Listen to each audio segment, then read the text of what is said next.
Coming up on today's Wild West, we'll ride the trails of a California ranch founded in the 1860s. We'll saddle up with the Cowboy Lawyers Association. Oh, God, I love the Cowboy Lawyers. Take a trail ride down Colorado Boulevard for the Pasadena Rose Parade. And meet some of the best American Indian artists in the country. Today's Wild West, up next. The Wild West. It's still out there. And we'll show you how to find it.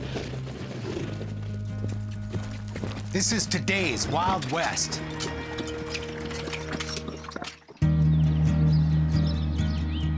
Early morning at California's Rankin Ranch, and here come the horses. Quite a sight to watch them run as they're driven in from their overnight pasture. It's a morning routine that's been repeated in one form or another ever since 1863, when Walker Rankin founded this 31,000-acre cattle ranch here at the southern end of the Sierra Nevada mountains. But this morning is not entirely routine. Inside the corral, something has the horses spooked.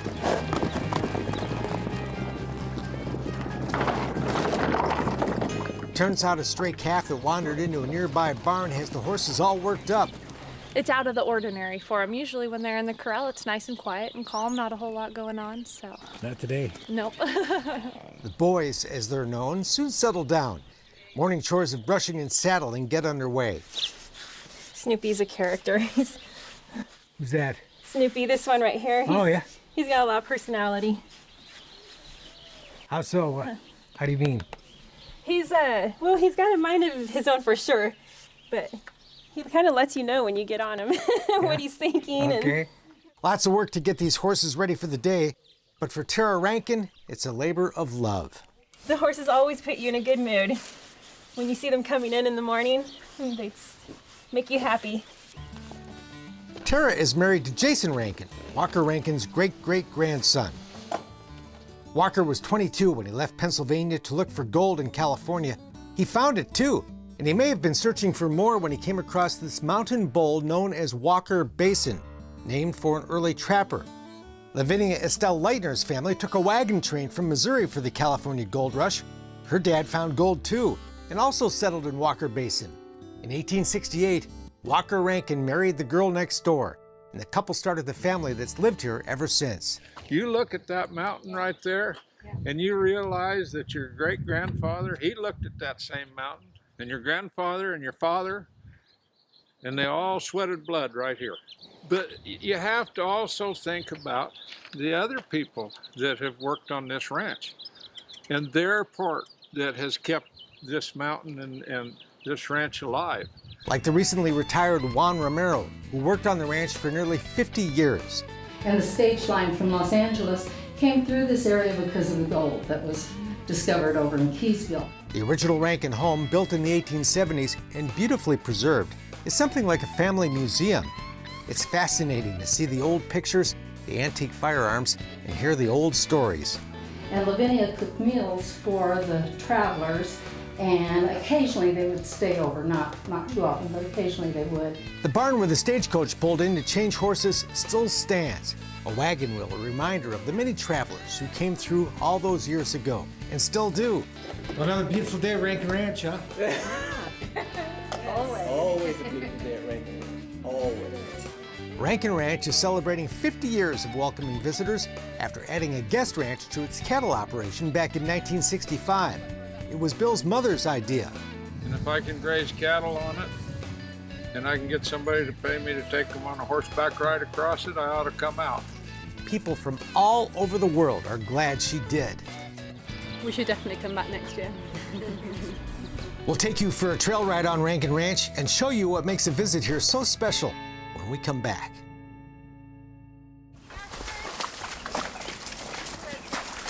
Trail riding at Rankin Ranch. It's a highlight of a stay at this historic working cattle and guest ranch, but for many returning guests, the unwinding begins before they even get out of the car. And as we clear the corner and you see it, and you see the basin, it feels like we're home.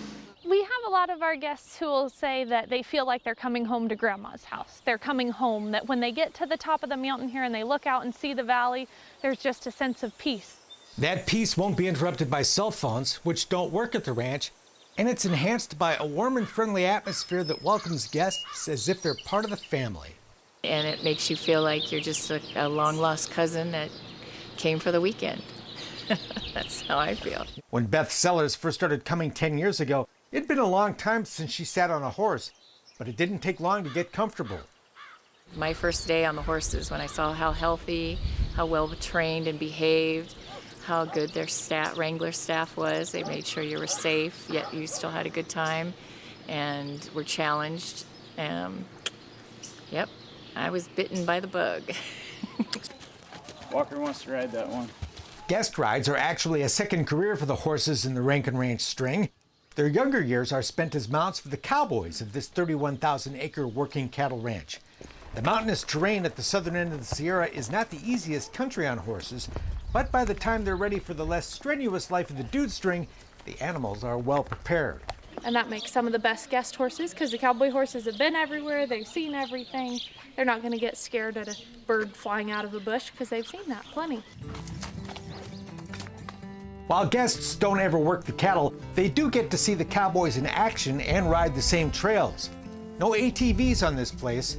All the work is done horseback, and that gives guests an appreciation for what it takes for both horse and rider to work this country. Plus, the scenery is simply spectacular. You just don't ride like this in the UK, so it's a totally different way of riding. It's really good. I mean, it's very therapeutic as well. Really therapeutic. It's just like really beautiful, isn't it? We were sitting outside our cabin earlier, and it was just so beautiful. I think probably they'll go away with a different opinion of the cattle business, hopefully. You know, they might find that we're not such bad people after all. Don't try and trade me your husband for, for your horse, you know, because it isn't going to happen. A relaxing horseback visit to Rankin Ranch can also be an educational one. The Rankins consider themselves ambassadors for the livestock industry and are happy to explain their sometimes misunderstood business to their largely urban clientele. I like talking to them and telling them what our side of the story is. Our side is not always told correctly. Just like the only airline flight you ever hear about is the one that crashes, Bill says the only rancher that ever makes the news is the 1% that gives the business a bad name. Some rancher that's abusing things, he's the one that gets written up and talked about. The other 99%, they never get talked about. Bill Rankin says cattle ranching is really grass farming. You know, the good Lord grows grass on these mountains every year. And the grass on these mountains is no different than a crop of wheat down in the valley to a farmer. And so we take a natural, renewable resource of grass and we turn it into a nutrient-dense food product. Even the youngest visitors to Rankin Ranch can get a hands-on introduction to agriculture at the Children's Petting Zoo. Kids can bottle feed the sheep, brush the donkey, and meet Bill's granddaughter Josie and her beloved chicken, Goldie. It's okay. It's okay. And now you can go home with a tasty souvenir of your visit, Rankin Ranch beef.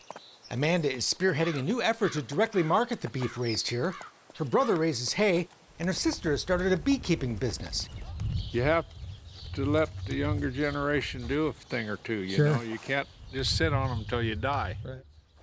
The diversification is just part of the challenge of keeping this sixth-generation family business thriving in an ever-changing world.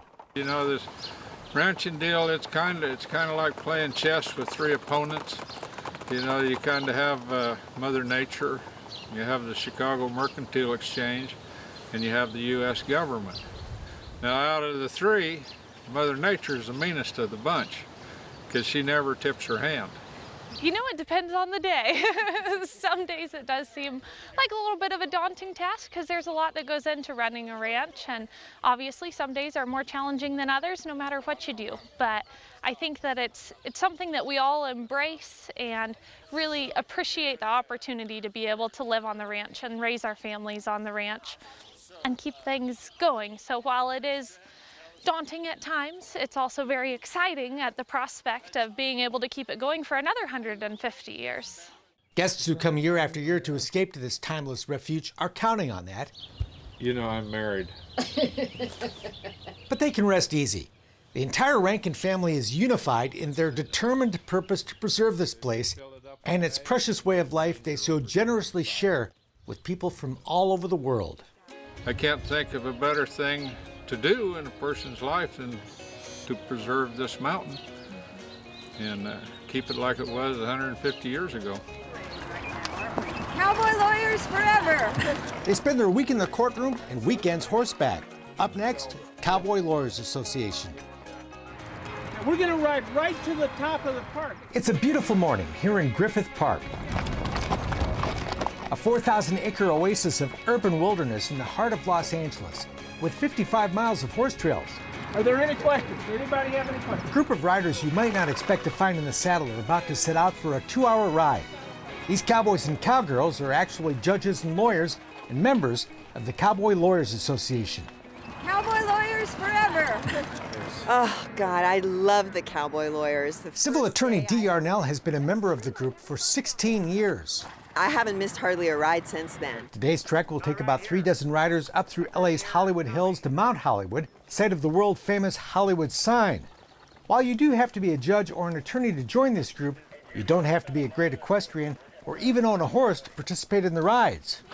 We have a stock contract with a local stock contractor who provides horses. Today on our ride, for example, he trailered down 23 horses for our riders. Many members of the group do own their own horses, like co-founder Jim Nichols, here on his beautiful buckskin quarter horse, Montana. I've seen horses go over the side, and I had a horse fall off the trail one time with me. It was tying up. Cowboy Jim, as the attorney is known, got the idea for the group during a settlement conference with an LA Superior Court judge back in 1989. And we're sitting there and we're talking about the case, and I noticed under the glass top on his desk, he had a picture of him in chaps on top of a mule. So I said, Judge, are you a rider? And he says, yes, I am. He says, are you? Today, there are more than 260 members of the Cowboy Lawyers, a group that shares a love for horseback riding, the American West, and all that it stands for. Self-reliant, friendly, cooperative, and not relying on the government too much. And I think it's very American. I think it's very positive. I think when you think of cowboys, I mean, how can you not like cowboys? I mean, that's who we are. It's surprising how many lawyers are fascinated by the West, are fascinated by personalities of Western U.S. history. Lawmen were, of course, a big part of the Old West. Men like Marshal Wyatt Earp, Judge Roy Bean, and Wild Bill Hickok, who served as both a marshal and a sheriff. Fascinating stuff to talk about along the trail. The only thing you're not allowed to discuss is work. Shop talk is forbidden.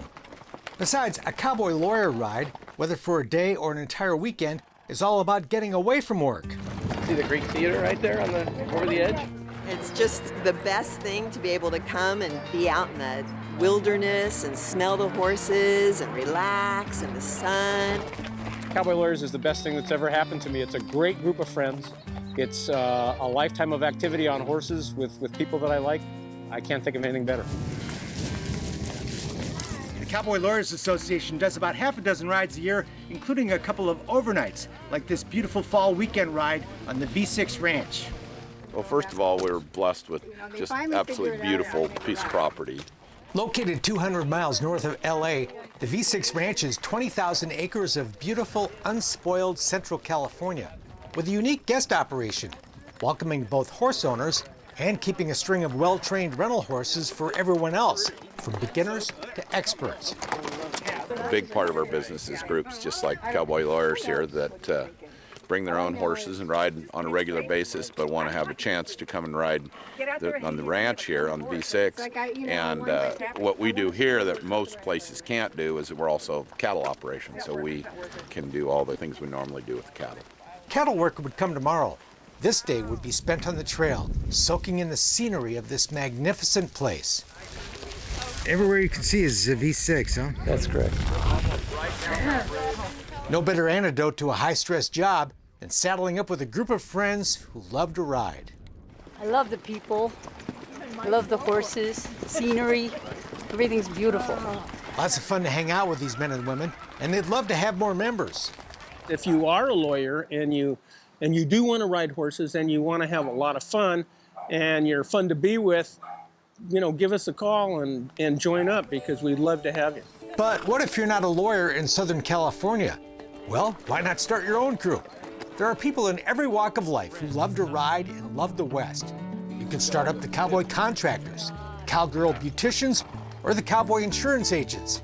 It's all about getting together on horseback in some nice country to enjoy a day of the Western lifestyle, or perhaps an entire weekend at the V6 Ranch. It's 5 o'clock in the morning on New Year's Day. We're at the staging area for the 2016 Rose Parade. We'll show you all the preparations it takes to get these guys ready for the big event coming up on today's Wild West. It's January 1st in Pasadena, California, as the flyover by the B-2 stealth bomber kicks off the Rose Parade. Every year since 1890, Pasadena has celebrated the new year with this grand parade down Colorado Boulevard. And horses, all kinds of horses, have always been part of the celebration. There's the U.S. Marine Corps Mounted Color Guard, the Spirit of the West Riders, the Martinez family, Medieval Times, the Wells Fargo Stagecoach, and the group I was privileged to ride with, the Long Beach Mounted Police. Quite a thrill to take that long trail ride down Colorado Boulevard, and it's quite a journey to get ready for this great event. The day before, the horses are getting all shined up for their big day at the Los Angeles Equestrian Center. The center serves as home base for the out-of-town horse groups that ride in the parade. Equestrian units from all over the country apply to take part in this prestigious event, and it's a great honor to be chosen. It's an amazing privilege, really amazing. It's fascinating to learn about the equestrians taking part. And this is a purebred Arabian. She's from the Rush Creek Ranch in Nebraska. Like the American Endurance Riding Conference, here for their very first Rose Parade. It's kind of like the equivalent of marathon running. So instead of short distance, we're racing over 50 miles, sometimes 100.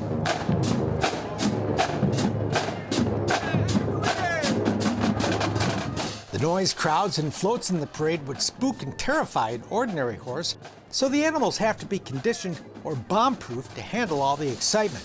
We've been working on just exposing them to different variables, different noises, taking them out by the freeway, and just working with them. And they've been trained to know that we're a teammate, and so they'll look to us for security.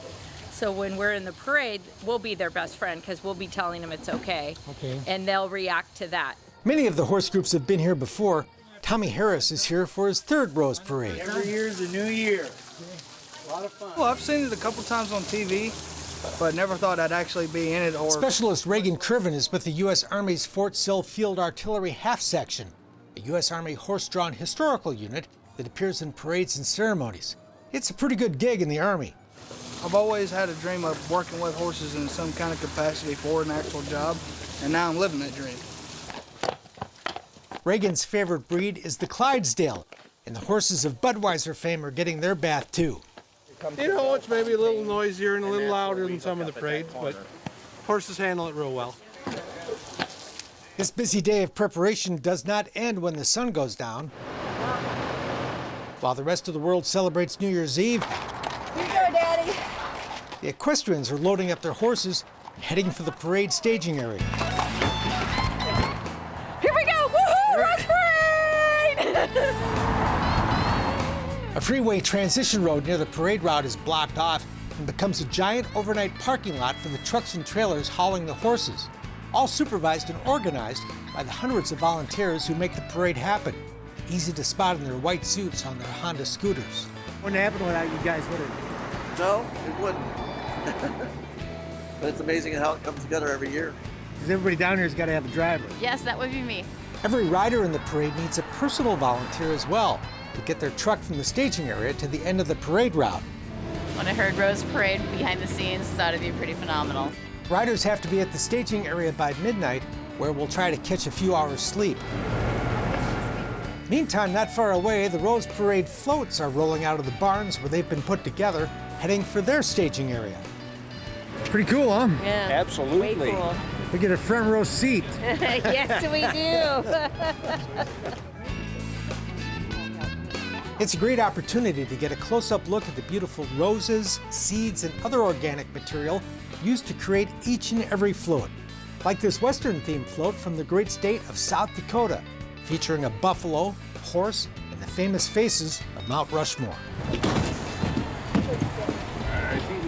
Back on the freeway with the horses, the clock strikes 4 a.m., and the Wells Fargo crew is putting the fingernail polish on the fine horses that will pull their 3 iconic stagecoaches in this year's parade. Rod Cooper has been driving stagecoaches for 37 years.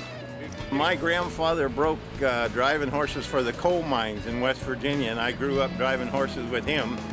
So that's how I got to driving for Wells Fargo.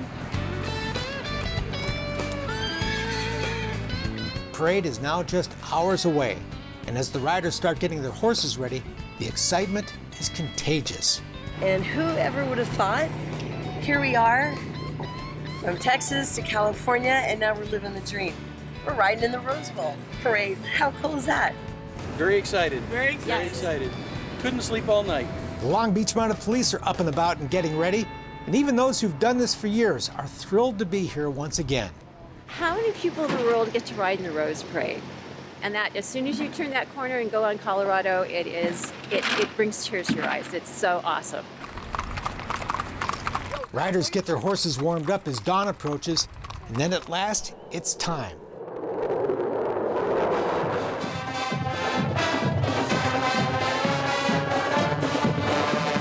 That trail ride down Colorado Boulevard is truly like no other. A great thrill, honor, and privilege to be invited to ride with the Long Beach Mounted Police and carry our cherished American flag. Living here in Southern California, riding in the Rose Parade is something I'd always wanted to do. And thanks to my friend Bob Lorbeer, I was invited to ride 4 Rose Parades with the Long Beach Mounted Police. Living that dream is an experience I will never forget and always remember every New Year's Day. It's amazing. Incredible. From handmade arrows to baskets, jewelry, blankets, and so much more. There's a fascinating story behind every artist at the 25th Annual American Indian Arts Marketplace at the Autry National Center in Los Angeles. It's on brain tan smoked deer hide, inside and out, and I even sign my name in thread. I do all my own hunting and tanning as well. A member of the Ingalik Athabascan tribe, Glenda McKay lives in an Alaskan village so remote they still have no running water. And we would normally just keep our prized possessions in them. The women would use these. Sometimes the men would too. They might even use it as a tobacco box. Her traditional Ingalik basket of seal fur, deer hide, and tiny beads won the top prize at the show, the Jackie Autry Purchase Award, and will become part of the Autry Museum's permanent collection. It's very exciting. Glenda is a multi-talented artist. At her booth, you can see her intricately crafted Alaskan doll and unique jewelry. Check out these earrings, made by splitting a fossilized walrus tooth. I try to do everything traditional, the way that it was done from what I was taught. And like many of the native artists here, Glenda is happy to share her story. A lot of people don't understand Alaska culture, and being down here, it's been very helpful in explaining things. Most artists, we all are, especially native art, we're all trying to say something. James Fendenheim transforms the skeletons of old saguaro cactus into wood sculptures that tell the story of his people.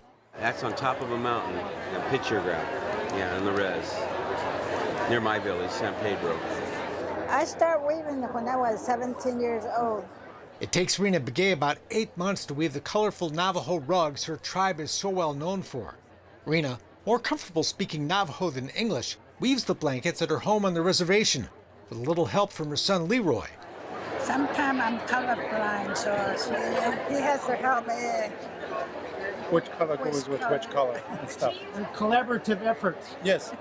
Leroy's a talented silversmith, creating bracelets, rings, and a striking bolo tie of turquoise. Royston turquoise, and then the same thing here, and then this one is Morenci. Nearby, we meet another family of artists, Blackfeet Comanche jewelry designer Jane Myers and her daughter Wakia, who's here displaying her ledger art. We would traditionally do this art on hides, But when we were put onto these reservations, we didn't have access to these hides. So we turned to what the general stores discarded, and that would be these ledger books. The 20-year-old finds antique ledger books to use as her canvas, like this one dating back to 1896, telling her personal stories, like her love of horses and her dreams of having a family. Each piece is done with my culture behind it, what we would traditionally wear, our outfits, our designs on the cradle boards here. I create art because it's something that I like to do, and I've been beading ever since I was a child. Jane's dazzling talent puts a glittering spin on her cultural heritage, like this beautiful miniature horse mask. I made the original miniature horse mask for the Comanche National Museum. Or this pendant, shaped like a Comanche woman's dress from the Southern Plains. That's the original form, and then this is the inlaid form. So it's dual-sided, which is great. But Jane's art has a deeper purpose as well. One of my missions is to strengthen my community. And by being a part of First Peoples Fund, that's one thing that we do. We take artwork, we do seminars, we help other artists, show them about marketing and, how they can get out into the art world. 40 tribes are represented among these talented artists. Their work is so prized by buyers and collectors, some come from out of state. Jan Hoffman is here from Santa Fe for the 3rd year in a row. Because it's such a good show. It's a show that blends ancient skills with modern technique, tradition with creative new ideas. It's always evolving. It's made by traditional people, perhaps, but it's evolving to the contemporary world. And this annual gathering of artists and their fans is also something of a family reunion. Seeing friends. Yeah, seeing friends, meeting new friends. And I enjoy the people here. I like coming out to LA. It's in the 40s and it snowed in Santa Fe. So it's nice this is like my last dose of summer, to come out here and be in the sunshine. Yeah, it's great to have people say, I like your stuff, I want to buy it, That's always good. It happens every November in Los Angeles. That's it for now. We're back next time with more cool stuff from today's Wild West. I'm Mark Bedore. We'll see you down the trail. For more information on the people and places featured in today's Wild West, or to order show DVDs and books, visit todayswildwest.com.